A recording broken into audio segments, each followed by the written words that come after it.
The garden was quiet. Tall blue trees swayed gently in the soft wind. Flowers that shimmered like glass covered the path. The sky above was soft purple. Peace. That was the word everyone used for this place. Alien diplomats from 12 different worlds stood in a circle. Their robes were bright, their faces calm. In the middle of them stood her ambassador Solari of the Varelian Empire. She was tall, with silver lines on her forehead, long glowing hair that floated behind her like silk, and eyes like burning stars. She was respected, feared, and cold. Beside her stood a single human, a man dressed in black armor. His name was Rain. He was her assigned bodyguard. No one expected him to do much. Humans were new to the Galactic Peace Council. Weak, many believed. Rain stood silently, his eyes scanning the trees. His hand rested near his sidearm, though he wasn't supposed to use it here. Solari raised her hand to speak. Her voice echoed through the garden, clear and sharp. "We gather here today," she said, "to end the Age of Blood and begin the Age of CRSCK. A sharp sound broke the silence. In 1 second, everything changed. Rain moved fast. Too fast. The world slowed down. A flash of metal, the smell of burning fabric. A red beam of energy flew across the garden, straight toward Solari's chest. And then his body was in front of hers. The blast hit him. The sound was like thunder, crashing against the stones. He stumbled backward, but didn't fall. Blood soaked through his armor. Then another shot came, this time faster. He turned, shielding her again. Bang! The second hit sent him flying. He dropped to the ground motionless. Gasps echoed all around. Alien guards ran in all directions. Drones took to the sky, scanning for the shooter, but Solari didn't move. Her glowing eyes were locked on the man at her feet. The humans called it shock. Her people called it dishonor. But in that moment, she dropped to her knees beside him. "No," she whispered. "No, no." Blood dripped from his lips. He was still breathing, but it was shallow. Broken. His hand twitched. "You weren't supposed to stand in front of me," she said, her voice shaking. "Why?" Her own guards tried to pull her away. "You must not touch him," they shouted. "It's protocol." But she pushed them aside. Her hand touched his chest. Her fingers shook. "Why did you protect me, human?" His lips moved. She leaned in closer. "Because you didn't flinch," he whispered. "Back on Virel Prime. 5 years ago. You looked at me like I was real." Her breath caught. She remembered that day. A rainy ceasefire. She was young, still training. A human soldier had shared a food ration with her across the line. She never forgot the kindness. Could this be him? The medics arrived, shouting orders. But they were alien medics, trained only for Varelian bodies. They looked down at Rain and shook their heads. "We don't know how to treat him," one said. "His biology too different." "He'll die," another added. "We can't stop the bleeding." Solari's hands pressed harder on the wound. Her white robe turned dark red. "Then let me try," she said. "You're not a healer. I'm not letting him die for me." She pulled off her golden gloves. The crowd gasped. A diplomat touching a human? It was against every law of her people. But she didn't care. She reached out and touched his bare skin, right over the wound. A soft blue light spread from her fingers. Her energy flowed into him. Her guards shouted again. "This is a violation. You will be punished." "I don't care," she said, her voice sharp. "He took a bullet meant for me." His eyes opened again, barely. His voice was weak. "You're glowing," he said. "You're bleeding," she replied. Then his eyes closed again. The medics rushed forward, finally trying to help. Solari stood slowly. Her hands were stained with human blood, her robe torn, her crown crooked. But her voice was calm now. "This peace council is over," she said. "Someone just tried to assassinate me." The other diplomats began to argue, but she raised a hand. "One more thing," she added, looking at Rain's broken body. "I'm invoking the blood protocol. He saved me, I will save him. And I will not step away from his side." They rushed into the medical center, but it wasn't meant for humans. The white walls glowed with soft light. Healing orbs floated in the air, ready to repair broken alien bodies. But when the medics placed Rain on the silver table, the orbs stopped glowing. They couldn't read his body. "He's crashing," said one of the Varelian medics. Frustrated. "He's bleeding too fast," another added. "Why does his heart beat so loud?" "It's not just loud," the head medic said. "It beats." "Wrong." Ambassador Solari stood by the door, her face still and unreadable, but her hands were shaking. No one noticed until she stepped forward. "I want to help," she said. The medics turned sharply. "You've already broken protocol once," one of them snapped. "If you interfere again—" "He took a hit from me," Solari said coldly. "I will do more than just interfere." The healers looked at each other. "He's human. Your touch could burn him." Solari stepped to the table anyway. Rain's skin was pale. His chest rose, then stopped, then rose again. It was like his body didn't know whether to give up or fight. She looked down at him. "Can you hear me?" He didn't answer, but something strange was happening. The glow from her fingers flickered. Her skin shimmered silver. A soft light rose from her palm, and his wound stopped bleeding. The medics gasped. "That's impossible," whispered one. "Her energy is sinking with him." "That's not supposed to happen," said another. "Our kind and humans, we don't match." Solari didn't speak. She placed both hands on his chest. Her eyes closed. In her mind, she saw flashes, memories that weren't hers.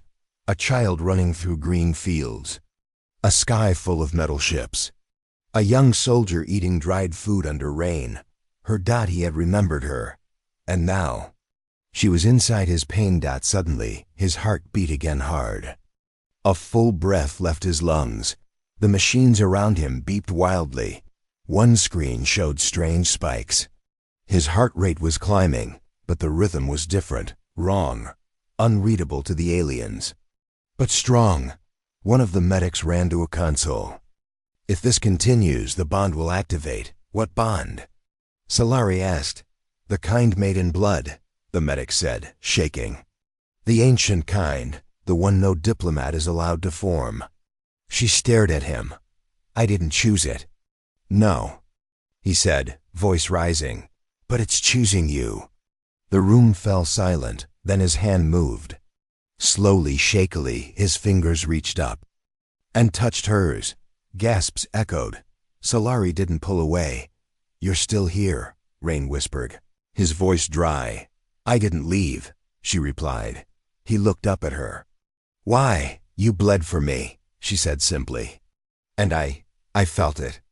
All of it." He blinked, confused. "What do you mean?" "I saw your memory," she said.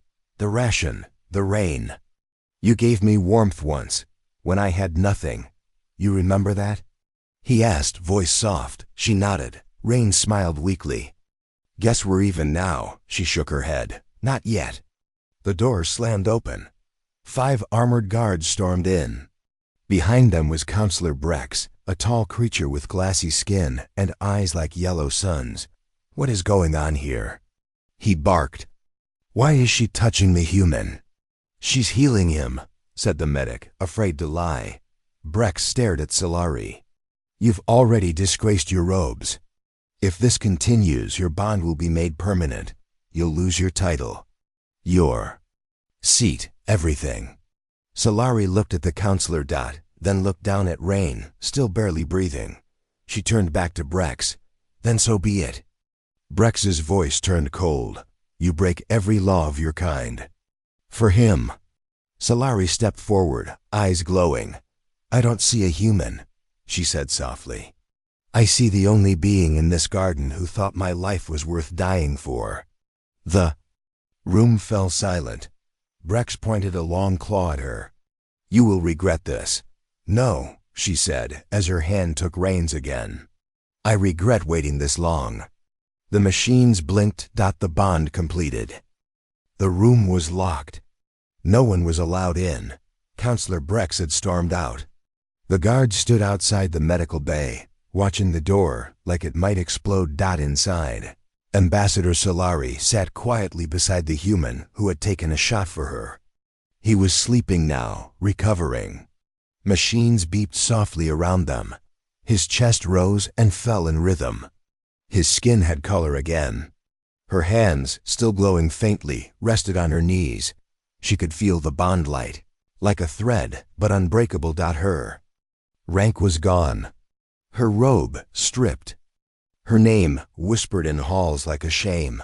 But Solari did not feel weak. She felt something else heavy, but warm. Her fingers moved to her arm where she wore the old silver band. She unhooked it slowly and stared at what was inside. A tiny, folded piece of plastic, old, wrinkled. It was a human ration wrapper. 5 years ago. Back then, she wasn't an ambassador. Just a young voice trainee on Varel Prime, trying to become a messenger of peace. She was walking through a war camp alone during a sudden ceasefire. It was raining hard. Her feet were soaked. Her hands were freezing. She had no shelter. She had wandered too far and found herself near the human tents. She remembered the shouting, the lights, the guns rising, and then one soldier stepped forward. A man in black armor, soaked by rain, his helmet off. Young face, tired eyes. He didn't raise his gun. He held out a ration bar. No words. Just a quiet moment. She hadn't taken it. Not at first. But when her stomach growled and he smiled awkwardly, she'd accepted. She hadn't even thanked him. She had just nodded once. Then she turned and walked away. That moment had stayed with her, buried deep. Until now. She looked at Rain's face again. It was him. She stood and walked to the glass wall. Outside, guards still waited. Beyond them, the Galactic Council prepared their judgment. She could almost hear them already. She bonded with a human. She broke the blood laws. She dishonored her people. But in her heart, she felt something else. Clarity. Rain stirred on the bed. She turned quickly. His eyes opened, slow, like the light behind a cloud. He looked at her. At first confused, then certain. "You stayed," he whispered. "I'm here," she said. "Why?" Solari sat down. She took the plastic wrapper from her robe and placed it on the table beside him. His eyes widened. "You kept that?" She nodded. "Do you know what food means in my culture?" He smiled a little. "A gift of peace?" "No," she said. Promise not to hurt each other." He looked at her for a long time. His voice came slow. "I didn't think you remembered me." "I remembered," she said, "but I didn't know it was you. Until you bled for me." They sat in silence, then. He asked the question she feared most. "What happens now?" She breathed in slowly. "They will try to separate us." "Will they succeed?" "I don't know." Rain winced and sat up straighter. His body hurt. But something stronger kept him going. Solari reached into a pouch and pulled out a small red crystal. "This is a key," she said, "to a room I'm not allowed to enter anymore. But there's something in it you need to see." "What is it?" "A truth," she said. "One hidden since the treaty." "Then take me there," he whispered. "You're not strong enough to move." "Doesn't matter," he said. "You'll carry me, right?" She smiled. "Protocol says I'm not allowed to carry a male." He grinned through the pain. "Then I'll crawl." She stood. "No need." With one movement, she lifted him.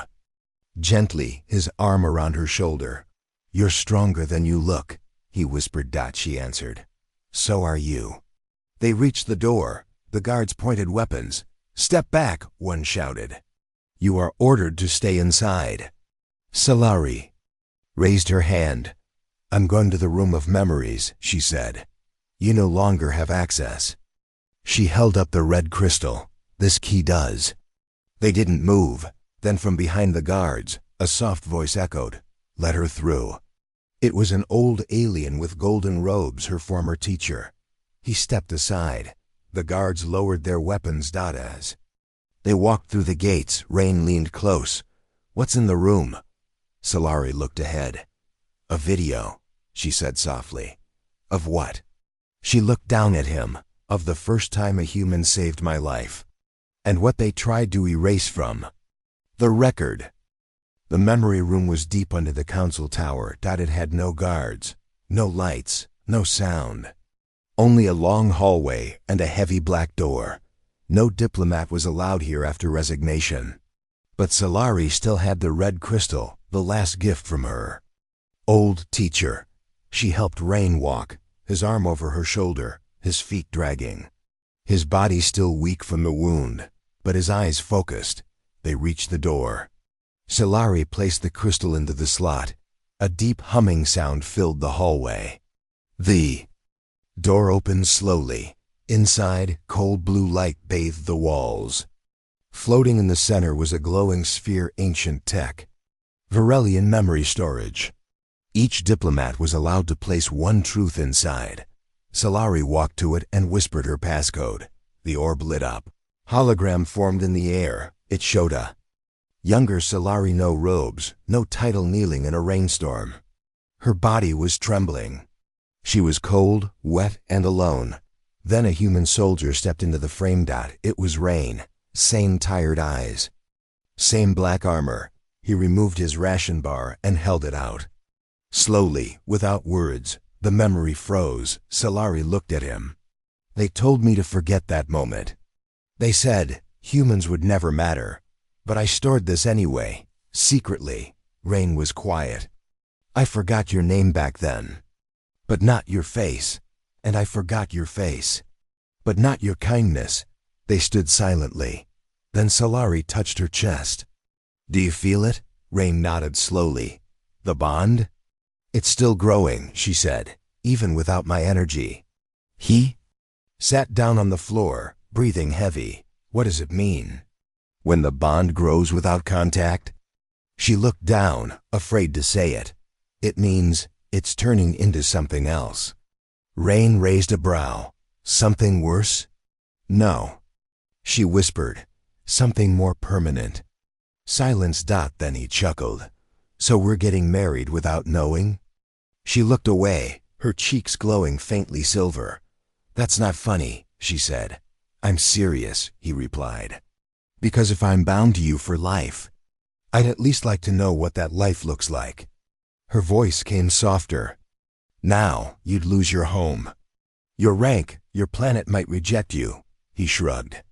"They already treat me like I don't matter. But you treated me like I do." She turned slowly, sat down beside him. For a moment there was no war, no council, no guards, just two people in a cold room, sharing the same breath. Solari reached out and opened her palm. "Place your hand in mine," she said. He looked at her. "Are you sure?" "No," she said. "But I want to be." Their hands touched. Light pulsed between them. A soft hum filled the air. The memory sphere responded, rising into the air, spinning faster. Lines of energy stretched from her palm to his. His skin began to glow with soft gold. Her body shimmered in silver. Together, they created a third light, pale blue, like the sky before dawn. Rain closed his eyes. "It doesn't hurt." "It's not supposed to," she said. "But my chest," he whispered, "feels like it's filling with something I've never had." "What?" "Peace." They sat there glowing, hands joined, breathing as one. Then the door slammed open. Counselor Brex entered with 6 guards. Weapons raised. "Stop the bonding," he shouted. "Say LAR." I stood quickly. "Too late." The counselor's face twisted. "You have broken every rule of the treaty." "I followed one rule," she said. "The rule of life." Brex pointed at Rain. "Then he must be executed." Rain struggled to stand. "Let them try." But Solari stepped in front of him. "You'll have to shoot through me first." The guards hesitated. Brex growled. "You would throw away your entire legacy for A human? No, she replied. I would throw it away for a good man. Then, from behind Brex, another figure entered, a woman in full council robes, old, wise. One of the original architects of the peace pact. She raised her hand. Enough. Brex turned. Elder Vara, this is treason. No, the old woman said. This is change. She stepped forward and looked at Rain. I've seen your memory, she said. You offered food in a war zone. You protected her without orders. And you never once raised your voice. You are not just a soldier. You are a symbol. Rain looked down, unsure what to say. Elder Vara turned to Solari. And you chose to remember kindness. That is a bond I will not break. Brex shouted, the law forbids it. The law can be rewritten, Vara said calmly. And now, it will be. The news spread faster than light. Varelian ambassador bonds with human. Forbiddance ritual performed, council in crisis. Blood law broken. Peace at risk. Across the galaxy, screens flashed with their image, Solari glowing silver. Rain glowing gold, seated together under the memory sphere. No one cared about the truth. They only cared about the bond. It was the highest crime for her kind. Sacred touch between species. It didn't matter that it had saved his life. It didn't matter that he bled first. In the eyes of the law, she was guilty, and she didn't regret it. They returned to the garden where it began. It was quiet again. The glass flowers still sparkled. But this time, guards stood everywhere. Cameras floated above. Eyes watched their every move. Rain walked slowly, still healing, but stronger now. His steps were steady. Solari walked beside him. No longer in her diplomat robes, just a simple black cloak, the color of shame in her culture. But she wore it proudly now. I've never seen a garden this quiet, Rain said. It's not peace, she replied. It's fear. He looked around. Of us? No, she said softly. Of what we represent. He glanced at her hand. You haven't let go since the med bay. She didn't. Her fingers stayed wrapped around his. A loud horn echoed across the garden. The council platform rose from the center. 12 leaders stood atop it. Alien faces, different shapes and colors. At the center was Counselor Brex, still, fuming. And next to him, barely speaking, was Elder Vara. Solari of House Nareen, Brex said coldly. You are accused of violating Article 7 of the Galactic Treaty. The crime of interspecies bonding. Do you deny it? Solari raised her chin. I do not. Gasps rippled through the crowd. Brex nodded. Then by the law of the Accord, your titles are stripped. You are forbidden from ever speaking on behalf of your people. Your name will be wiped from the diplomatic tree. I accept it, she said. Wait, Rain stepped forward. She didn't do it alone. I chose the bond too, Brex scoffed. You are a human soldier, a tool.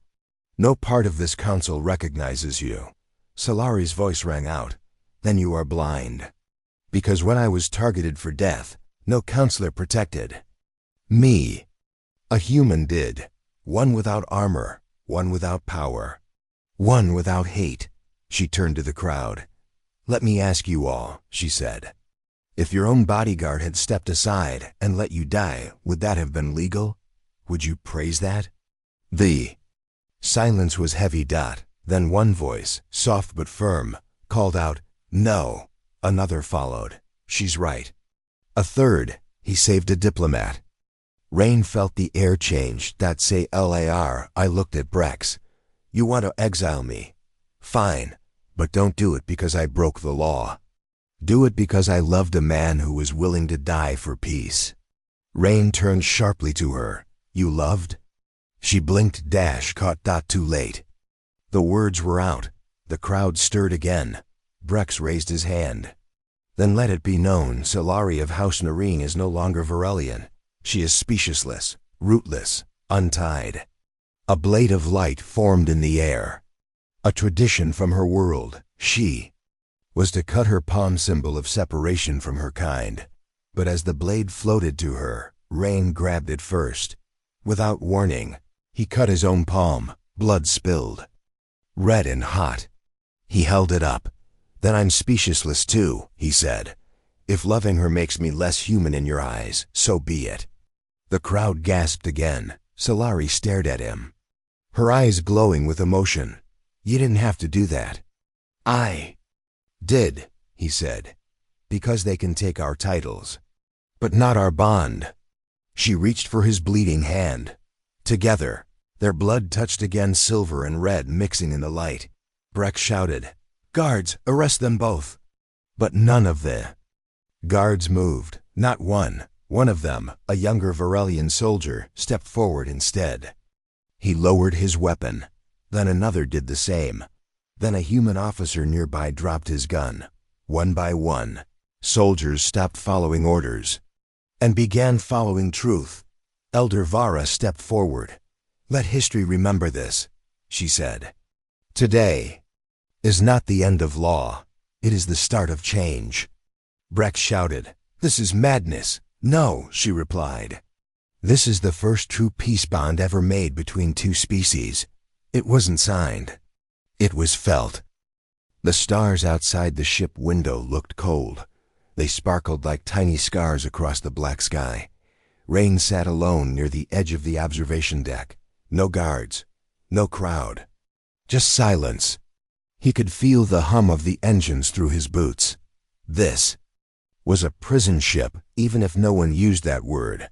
The council had ruled Solari must leave Varelian space, and Rain must never return to Earth. The only world they had left now was each other. The door slid open. She entered slowly. No more glowing robes, no more crown. Her hair was tied back. A soft gray tunic replaced the diplomat's colors. But Rain still saw her like before, bright, brave, untouchable. Except now, she had touched him, chosen him. Solari sat beside him. "They gave us enough fuel for one jump," she said. "Then we're on our own. Any idea where we'll land?" "No," she said softly. "But I don't care. As long as you're there." Rain looked at her. "You really mean that?" "I lost everything," she replied. "My name, my family, my planet. But when I sit beside you, I feel full, not empty." He didn't speak. He just reached for her hand and squeezed it. Later, they explored the ship. It was old, not made for comfort. The rooms were cold. The lights flickered. But someone had left behind supplies, blankets, water, dried food. Enough for 2 people. Solari found a dusty metal door labeled Archive Bay. Inside were old records, holograms from forgotten missions, photos from explorers, even a map of ancient hyperspace lanes. Rain stared at the map. "Some of these stars don't even exist anymore." "Then we go where the stars used to be," Solari said. He smiled. "You're better at poetry than politics." She raised an eyebrow. "That's because poetry is honest." That night, they sat on the floor of the archive room, eating in silence. Then Rain asked, "Do you miss your people?" Solari looked down. "Some of them, but not the ones who left me behind." "You'll get them back," he said. "I don't want power anymore," she replied. "I want space. A place where no one tells us we can't love each other." He looked at her with wonder. "You really said it this time," he whispered. "What?" "Love." She didn't blink. "I've always said it," she replied. Just without words. Suddenly, the ship shook. A loud alarm echoed through the halls. Red lights flashed across the ceiling. Solari jumped to her feet. That wasn't turbulence. Rain grabbed the scanner from the wall. Something just dropped out of hyperspace. Its weight. He looked at the screen. Solari stepped beside him. "What is it?" "It's not a ship," he said. "It's a beacon. Military code. Varelian. But from a dark archive." "Which one?" she asked, voice tightening. Rain read the ID, then looked at her. "Archive 07. Black Wing Project. Solari's face turned pale. No, she whispered. That program was destroyed. Not anymore, Rain said. Because it just locked onto us. Back in the cockpit, the autopilot system blinked. A message scrolled. Across the screen in red. Target, bonded pair, order, terminate. Class, threat to genetic security. Solari stared in disbelief. They're calling us a genetic threat? Rain asked. Solari nodded slowly. They're afraid the bond is spreading. He blinked. What do you mean spreading? She touched his chest. Our link wasn't just spiritual, the energy pulse that healed you. It woke something ancient, something buried in both our species. You mean like evolution? No, she whispered. Worse, like fusion. Outside the ship, a silent black drone approached. Its body was smooth, no lights, no sound. It locked onto the ship's heat signature. A needle-like missile slid out from its underbelly. Rain looked at Solari. If we jump now, we don't know where we'll end up. If we don't jump, she said, we die right here. He turned to the console. Coordinates? He asked. Anywhere, she said. Anywhere no one can find us. He entered the code. The ship began to hum again. The drone fired. The jump engine roared just before the missile hit. The stars stretched into long white lines, and the ship vanished into hyperspace. The ship stopped shaking. Rain opened his eyes. Everything was still. No alarms, no red lights. Just a low hum, and stars outside that didn't look like any stars he knew. Solari unbuckled her harness and stood slowly. Her hair floated gently. Gravity was weak here. She looked through the front window and gasped. Before them stretched a planet of deep green clouds and gold oceans. Its surface shimmered like glass, and 5 silver rings circled it in perfect silence. Where are we? Rain whispered. "Salar." I checked the panel. There's no name, she said. It doesn't match any star map. That means no one's watching, Rain said. We're finally alone, she replied. They landed in a wide field of glowing grass. The ship's hatch opened with a soft hiss. Outside, the wind was warm. The sky had 2 suns, one white, one faint orange. Flowers opened when Solari stepped near them. The soil sparkled like crystal dust. I think this place is alive, Rain said. Not just alive, she said softly. It's listening. They found a clear lake nearby. Solari touched the water. Her skin glowed faintly, just like it had during the bond. She looked at Rain. This world reacts to us. He touched a rock and it reshaped, softly curling upward like it was stretching to greet him. Why is it doing that? He asked. "Salar." I stood slowly. Because the bond between us isn't just about us anymore. Rain tilted his head. You're saying this planet recognizes it? No, she said. I think this planet was waiting for it. That night, they made camp beside the lake. A fire sparked easily. The wind made music in the trees. It felt too perfect. Solari stared into the flames. My people believed in something long ago. Before the council, before the laws. A prophecy. What kind? Rain asked. Of a bond formed not by bloodline, but by choice. One so strong it could unlock forgotten power, heal species, connect worlds, or destroy them. He looked at her. You think that's us? She looked back at him. I didn't before, but now I feel it growing, even now. Even here. Rain picked up a piece of old wreckage from the field, clearly part of another ship, long abandoned. On the metal, he saw a familiar symbol. This is Earth Tech, he said. Solari walked closer. There were others? She asked. Rain rubbed off the dust and read the numbers. Exodus Program, Expedition 1, classified. This was a human scouting mission, he said. Lost, decades ago. Solari turned the metal over. There was writing on the back. Varelian script. What does it say? Rain asked. She translated, her voice suddenly quiet. If the bond lives, return here. The future begins where no one else remembers. They looked at each other. This place wasn't unknown. It was hidden. By someone who already knew this would happen. Later, under the twin suns, they sat together on a smooth rock that felt warm to the touch. Solari rested her head on his shoulder. Do you regret it? She asked. Leaving Earth? Losing your name? Rain took a deep breath. I regret not meeting you sooner, he said. She smiled and closed her eyes. But in the still air, a new sound began, a pulsing hum beneath the soil. The grass moved, parting. In lines, the lake glowed faint blue, and from the horizon, something rose. Not a ship, not a creature, a structure tall and ancient, made of black stone, covered in carvings. Rain stood. What is that? Solari's eyes went wide. It's a bond gate. A what?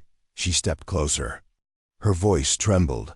Thousands of years ago, our ancestors built them. Meant only for bonded pairs who passed the trials.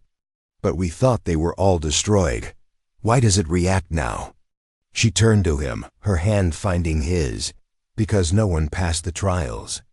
Until us. They walked toward the gate. As they approached, it opened. Warm light poured out, bathing them in gold. And then a voice, clear and soft, echoed from the gate. Human, Virelian, you have completed the unspoken pact. Enter now, not to escape your past, but to shape the future. They looked at each other. Rain said, Are we ready? Solari smiled. No, she whispered, but we're going anyway. Together, they stepped into the light, and the gate closed behind them.